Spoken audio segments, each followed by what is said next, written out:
ओम शांति। आज 16 जून 2022 की साकार मुरली।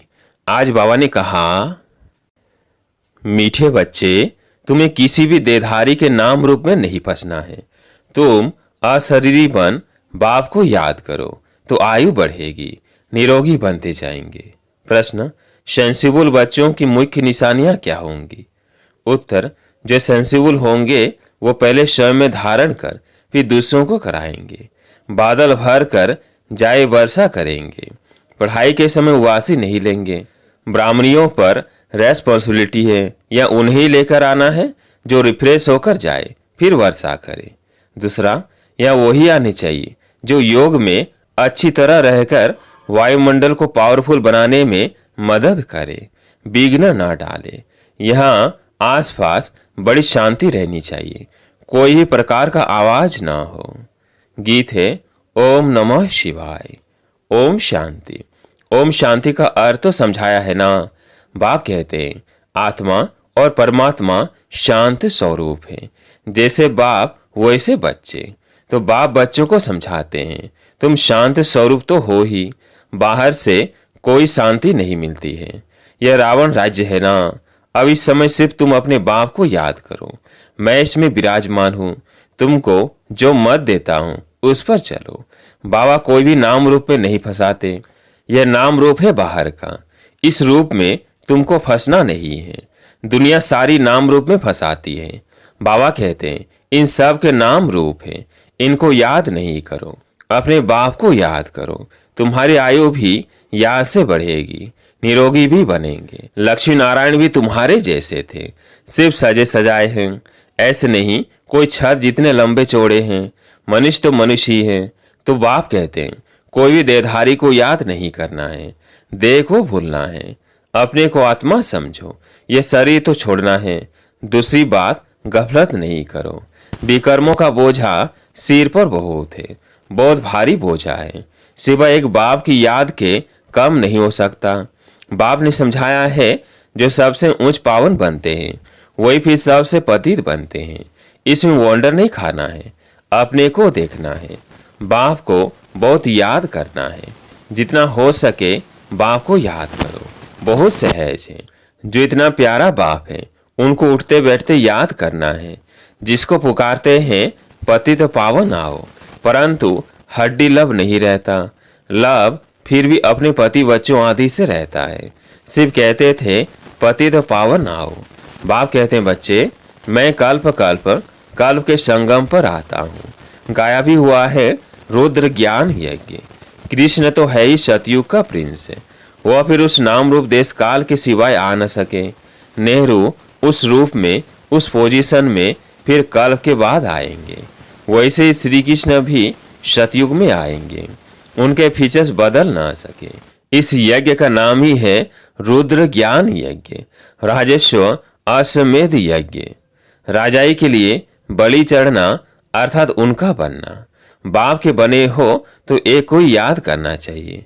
हद से तोड़ बेहद से जोड़ना है। बहुत बड़ा बाप है। तुम जानते हो बाप क्या आकर देते हैं। बेहद का बाप तुमको बेहद का वर्षा दे रहे हैं जो कोई दे ना सके। मनुष्य तो सब एक दो को मारते काटते रहते हैं। आगे यह थोड़ी होता था। तुम जानते हो बाबा फिर से आया हुआ है।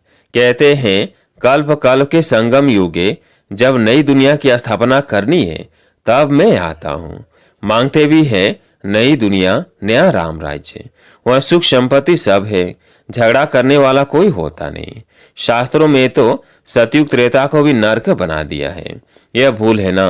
वो असत्य सुनाते, बाप सत्य सुनाते। बाप कहते हैं तुम मुझे सत्य कहते हो ना, मैं आकर सत्य कथा सुनाता हूँ। 5000 वर्ष पहले भारत में किसका राज्य था बच्चे जानते हैं। बरोबर 5000 वर्ष पहले इन लक्ष्मी नारायण का राज्य था। कहते भी हैं क्राइस्ट के 3000 वर्ष पहले भारत पैराडाइज था। हिसाब तो सीधा है। कहते हैं कल्प की आयु इतनी क्यों रख दी है। अरे हिसाब करो ना, क्राइस्ट को इतना समय हुआ। युग ये 4 है। आधा कल्प दिन, आधा कल्प रात को लगता है। समझाने वाला बड़ा अच्छा चाहिए। बाप समझाते हैं बच्चे काम महाशत्रु हैं। भारतवासी ही देवताओं की महिमा गाते हैं। सर्वगुण संपन्न, 16 कला संपन्न, संपूर्ण निर्विकारी। फिर 16,108 रानियां कहां से आई? तुम जानते हो, धर्मशास्त्र कोई भी नहीं है। धर्मशास्त्र उनको कहा जाता है जिसे धर्म स्थापक ने उच्चारा। धर्म स्थापक के नाम से शास्त्र बना। अब तुम बच्चे नई दुनिया में जाते हो। यह सब पुराना तमो प्रधान है। इसलिए बाप कहते हैं पुरानी चीजों से बुद्धियों हटाए मामेकम याद करो तो तुम्हारे विकर्म विनाश हो। गफलत करते हो तो बाबा समझते हैं इनकी तकदीर ही ऐसी है बहुत सहज बात। क्या यह तुम नहीं समझ सकते हो? मोह की रग सब तरफ से निकाल एक बाप को याद करो। 21 जन्मों के लिए तुमको फिर कोई दुख नहीं होगा, न तुम इतनी कुब्जाएं आदि बनेंगे। वहां तो समझते हैं बस आयु पूरी हुई, एक शरीर छोड़ दूसरा लेना है। जैसे सर्प का मिसाल है, जानवरों का मिसाल देते हैं, जरूर उनको पता पड़ता होगा। इस समय के मनुष्यों से जास्ती अकल जानवरों को भी होती है। ब्रह्मरी का मिसाल भी यहाँ का है। कीड़े को कैसे ले जाते हैं। अब तुम्हारे सुख के दिन आ रहे हैं। बच्चियां कहती है हम पवित्र रहते हैं, इसलिए मार बहुत खानी पड़ती है। हाँ बच्चे, कुछ तो सहन करना ही है। अबलाओं पर अत्याचार गाए हुए हैं। अत्याचार करे तब तो पाप का घड़ा भरे। रुद्र ज्ञान यज्ञ में विघ्न तो बहुत पड़ेंगे। अबलाओं पर अत्याचार होंगे, यह शास्त्रों में भी गायन है। बच्चियां कहती है बाबा आज से 5,000 वर्ष पहले आपसे मिले थे, स्वर का बसा लिया था, महारानी बने थे। बाबा कहते हैं हाँ बच्ची, इतना पुरुषार्थ करना होगा। या शिव बाबा को करना है, इसको नहीं। यह गुरु नहीं है, इनके कान भी सुनते हैं। वो तुम्हारा बाप टीचर सदगुरु है। इन द्वारा सीख कर औरों को सिखलाते हैं। सभी का बाप वो एक है, हमको भी सिखलाने वाला वो है। इसलिए बेहद के बाप को याद करना है। विष्णु को व ब्रह्मा को थोड़ी पतियों का पति कहेंगे। शिव बाबा को ही पतियों का पति कहा जाता है, तो क्यों नहीं उनको पकड़े। तुम सब पहले मूल वतन अपने पियर घर जाएंगे, फिर ससुर घर में आना है। पहले शिव बाबा के पास तो सलामी भरनी है, फिर आएंगे सतयुग में। कितना सहज पाए पैसे की बात है।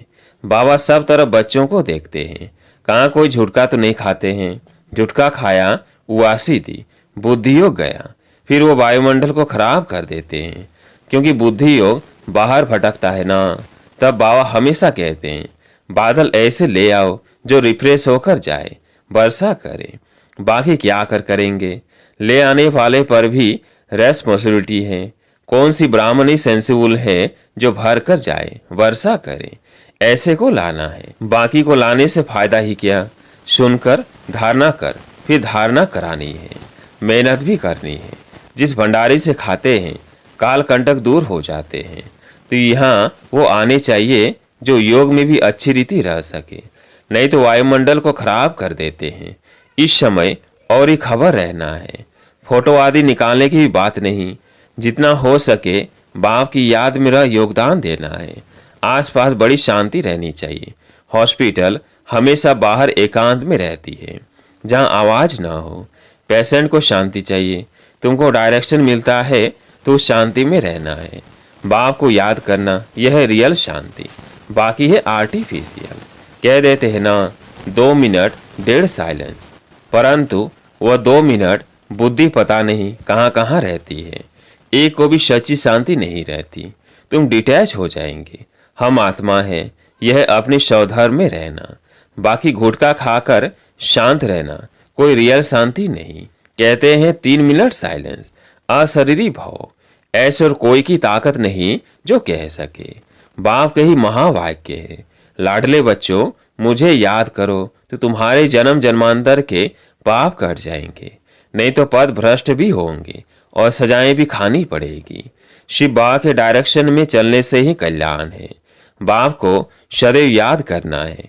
जितना हो सके मोस्ट स्वीट बाप को याद करना है। स्टूडेंट को अपने टीचर की इज्जत रखने के लिए बहुत ख्याल रखना होता है। बहुत स्टूडेंट पास नहीं हो तो टीचर को इजाफा नहीं मिलता है। यहाँ कृपया वो आशीर्वाद की बात नहीं रहती है। हर एक को अपने ऊपर कृपा व आशीर्वाद करनी है। स्टूडेंट अपने ऊपर कृपा करते हैं, मेहनत करते हैं, यह भी पढ़ाई है। जितना योग लगाएंगे उतना विक्रमाजीत बनेंगे, ऊंच पद पाएंगे, याद से एवर निरोगी बनेंगे, मन मना भव। ऐसे कृष्ण थोड़ी कह सकेंगे, यह निराकार बाप कहते हैं, विदेही बनो। यह ईश्वरीय बेहद का परिवार, माँ बाप भाई बहन है बस, और कोई संबंध नहीं। और सभी संबंधों में चाचा मामा काका रहते हैं, यह है ही भाई बहन का संबंध। ऐसा कभी होता नहीं सिवाय संगम के, जबकि हम माता पिता से वर्षा लेते हैं, सुख घनेरे लेते हैं ना। रावण राज्य में है दुख घनेरे, राम राज्य में सुख घनेरे। जिसके लिए तुम पुरुषार्थ करते हो, जितना जो पुरुषार्थ करता है वह कल्प कल्प के लिए सिद्ध हो जाता है। प्राप्ति बहुत भारी है। जो करोड़पति पदमपति है उनका सब पैसा मिट्टी में मिल जाना है। थोड़ी लड़ाई लगने दो तो देखना फिर क्या होता है। बाकी कहानी है तुम बच्चों की। सच्ची कहानी सुनकर तुम बच्चे सचखंड के मालिक बनते हो। यह तो पक्का निश्चय है ना। निश्चय बिगर यहाँ कोई आ नहीं सकता। तुम बच्चों को कोई गफलत नहीं करनी चाहिए। बाप से पूरा वर्षा लेना है जैसे मम्मा बाबा ले रहे हैं। अच्छा, मीठे मीठे सिकिलते बच्चों प्रति माता पिता बाप दादा का याद प्यार और गुड मॉर्निंग। रूहानी बाप की रूहानी बच्चों को नमस्ते। हम रूहानी बच्चों की रूहानी बाप दादा को याद प्यार गुड मॉर्निंग नमस्ते नमस्ते। धारणा के लिए मुख्य सार। पहला पॉइंट, शरीर से डिटैच हो स्वधर्म में स्थित रहने का अभ्यास करना है। जितना हो सके मोस्ट विलवेड बाप को याद करना है। मोह की रग सब तरफ से निकाल देनी है। पढ़ाई पर पूरा ध्यान दे। अपने ऊपर आप ही कृपा व आशीर्वाद करनी है। बुद्धि योग हद से तोड़ बेहद से जोड़ना है। दूसरा पॉइंट, बाप का बनकर बाप पर पूरा पूरा बलि चढ़ना है। आज प्यारे मीठे बाबा का वरदान, सदा सत के संग द्वारा कमजोरियों को समाप्त करने वाले सहज योगी सहज ज्ञानी भव। सदा सत के संग द्वारा कमजोरियों को समाप्त करने वाले सहज योगी सहज ज्ञानी भव। कोई भी कमजोरी तब आती है जब सत के संग से किनारा हो जाता है और दूसरा संग लग जाता है। इसलिए भक्ति में कहते हैं सदा सत्संग में रहो। सत्संग अर्थात सदा सत बाप के संग में रहना। आप सब के लिए सत बाप का संग अति सहज है क्योंकि समीप का संबंध है। तो सदा सत्संग में रह कमजोरियों को समाप्त करने वाले सहज योगी सहज ज्ञानी बनो। स्लोगन, सदा प्रसन्न रहना है तो प्रशंसा सुनने की इच्छा का त्याग कर दो। सदा प्रसन्न रहना है तो प्रशंसा सुनने की इच्छा का त्याग कर दो। अब सुनते हैं मातेश्वरी जी के अनमोल महावाक्य। हेडलाइन, मुक्ति और जीवन मुक्ति की स्टेज। मम्मा ने कहा मुक्ति और जीवन मुक्ति दोनों स्टेज अपनी अपनी है। अब जब हम मुक्ति अक्षर कहते हैं तो मुक्ति का अर्थ है आत्मा शरीर के पार से मुक्त है। गोया आत्मा का शरीर सहित इस सृष्टि पर पाठ नहीं है। जब आत्मा का मनुष्य हस्ती में पाठ नहीं है, गोया आत्मा निराकारी दुनिया में है, सुख दुख से न्यारी दुनिया में है। इसको ही मुक्त स्टेज कहते हैं। इसे कोई मुक्ति पद नहीं कहते। और जो आत्मा कर्म बंधन से मुक्त है अर्थात शरीर के पाठधारी होते भी वह कर्म बंधन से न्यारी है, तो उसे जीवन मुक्त पद कहते हैं। जो सबसे ऊंची स्टेज है वह हमारी देवताई प्रारब्ध। इसी जन्म में पुरुषार्थ करने से ये सतयुगी देवताई प्रारब्ध मिलती है, वह है हमारा ऊंच पद। परंतु जो आत्मा पाठ में नहीं है उन्हों को पद कैसे कहे। जब आत्मा के स्टेज पर पाठ नहीं है तो मुक्ति कोई पद नहीं है। अब इतने जो मनुष्य संप्रदाय है वो कोई सब के सब सतयुग में नहीं चलते क्योंकि वह मनुष्य संप्रदाय कम रहती है। तो जो जितना प्रभु के साथ योग लगाए कर्मातीत बने हैं वह सतयुगी जीवन मुक्त देवी देवता पद पाते हैं। बाकी जो धर्मराज की सजाएं खाकर कर्म बंधन से मुक्त हो शुद्ध बन मुक्ति धाम में जाते हैं, वो मुक्ति में है लेकिन मुक्ति धाम में कोई पद नहीं है। वो स्टेज तो बिगर पुरुषार्थ आप ही अपने समय पर मिल ही जाती है। जो मनुष्यों की चाहना द्वापर से लेकर कलयुग के अंत तक उठती आई है। कि हम जन्म मरण के चक्र में न आवे तो आशा पूर्ण होती है। मतलब तो सर्व आत्माओं को वाया मुक्ति धाम से पास अवश्य होना है। अच्छा, ओम शांति।